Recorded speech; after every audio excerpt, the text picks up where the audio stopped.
Term इन्शुरन्सचे 5 करोड रुपये मिळालेत. तुम्ही बिलीव्ह नाही करणार, त्या लेडीजला ब्लॅकमेल करणारा कोण असेल. म्हणजे आर्थिक साक्षर का असावं, हे पुस्तक का असावं प्रत्येक लेडीजच्या हातात.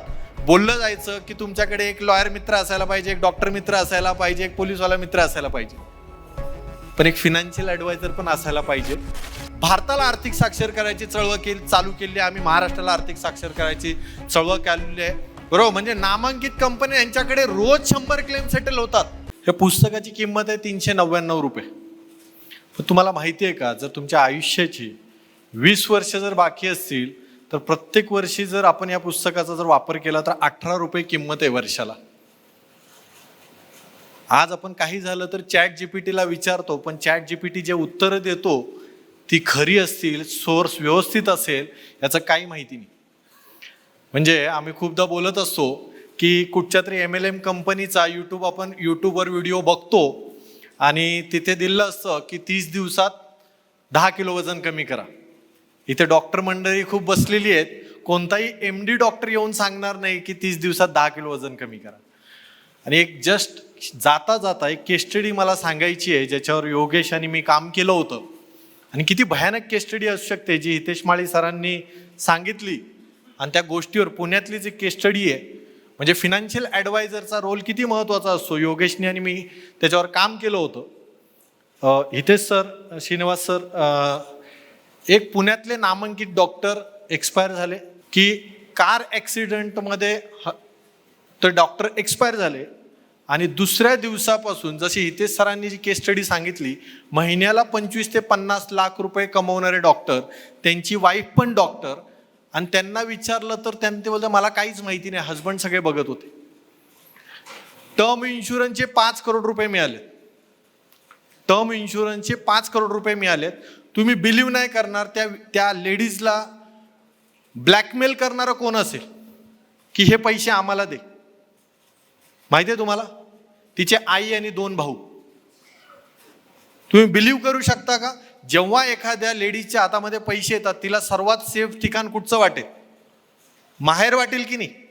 पण तिच्याबरोबर तिची सासू उभी होती की हे माझ्या मुलाने आणि माझ्या सुनेने पैसे कमवले. तिच्या दिराला पण तिने घरातून बाहेर काढलं. ही पहिलं ब्लॅकमेल कुठून आहे, आई आणि 2 भावांकडून. म्हणजे आर्थिक साक्षर का असावं, हे पुस्तक का असावं प्रत्येक लेडीजच्या हातात. म्हणजे इथून जाताना एक वेळ पुरुष मंडळीने हे पुस्तक नाही गेलं तरी चालेल. मी बोलतो हळदी कुंकाला हे पुस्तक वाटा, हळदी कुंकाला हे पुस्तक वाटा, एवढी याची महत्व आहे. योगेशने मला 7 दिवसापूर्वी हे पुस्तक पाठवलं. तो बोलतो मला तुला येऊन सरप्राईज द्यायचंय. मी बोललो अरे मला बोलायचं आहे पुस्तकावर, मला पाठव. पण इथे बसल्या प्रत्येक लेडीजकडे पुस्तक. ज्वेलरी इंडस्ट्री थांबू शकते अशा लोकांना.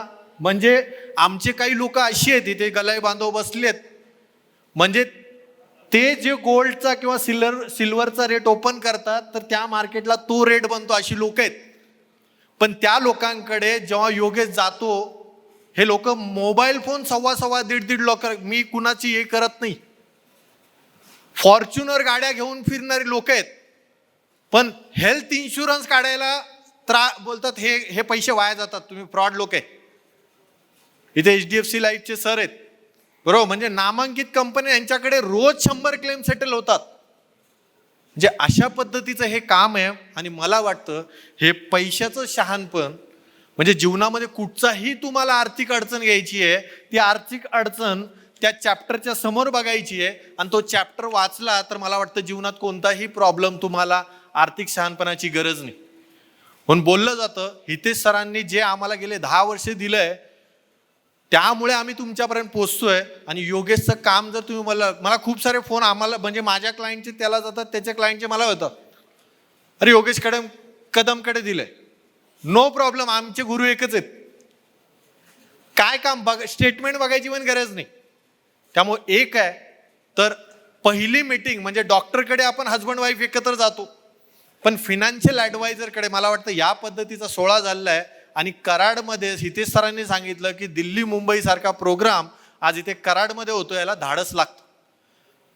आपण पैसे गेल्यानंतर पोलिसांकडे जातो, सत्यजित तांबे सरांनी सांगितलं की रोज माझ्याकडे 4 केस स्टडी येत आहेत, पण एकदा तरी फायनान्शियल ॲडवायझरला विचारा, रे महिन्याला 5% देतोय, बरोबर आहे का?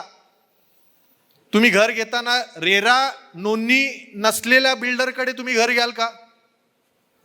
इकडे आम्ही दर 3 वर्षाला एक्झाम देऊन आमच्या एक्झाम कंप्लायन्स त्या पद्धतीने होतो, पण फायनान्शियल ॲडवायझरनी फी सांगितली की आपण बोलतो खूप त्याच करतो. योगेश कदम सारखं व्यक्तिमत्व आपल्या जीवनामध्ये असणं म्हणजे आधी बोललं जायचं, इथे डॉक्टर लोक आहेत, राजेशी पाटील ताई आहेत, बोललं जायचं की तुमच्याकडे एक लॉयर मित्र असायला पाहिजे, एक डॉक्टर मित्र असायला पाहिजे, एक पोलीसवाला मित्र असायला पाहिजे, पण एक फायनान्शियल ॲडवायझर पण असायला पाहिजे योगेश कदम सारखा, की जेणेकरून आपल्या जीवनामध्ये, म्हणजे मी बोलतो लेडीजला पण झाकली मूठ 1.25 लाखाची, की अशा पद्धतीचा एक योगेश सारखा भाऊ तुमच्यासोबत जर असेल तर मला वाटतं फायनान्शियल ॲडवायझरमध्ये कराड स्थितीमधून जिंदगीत कधी फ्रॉडचं नाव येणार नाही. आणि थँक्यू, हे जबरदस्त पुस्तक आहे. आणि योगेश आणि मी, खूप जण मला की योगेश आणि मी काय, तर आम्ही बोललो महाराष्ट्राला अर्थ साक्षर करायची चळवळ आम्ही करतोय. हितेश सरांनी भारताला आर्थिक साक्षर करायची चळवळ चालू केली आहे, आम्ही महाराष्ट्राला आर्थिक साक्षर करायची चळवळ केलेली आहे. आणि धन्यवाद. आणि योगेश तुझं काम अशाच पद्धतीने चालू राहू दे. धन्यवाद.